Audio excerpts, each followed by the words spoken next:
سلام دوستای عزیزم، من سپیدم. به ویدیو بلاگ آشپزی من خوش اومدید. من تو این صفحه میخوام تجربیات آشپزی خودم رو با شما به اشتراک بذارم.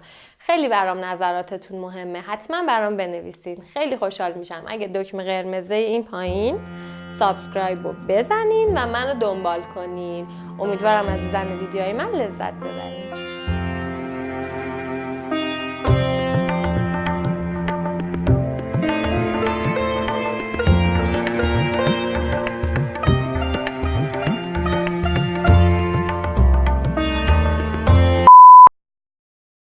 یک دو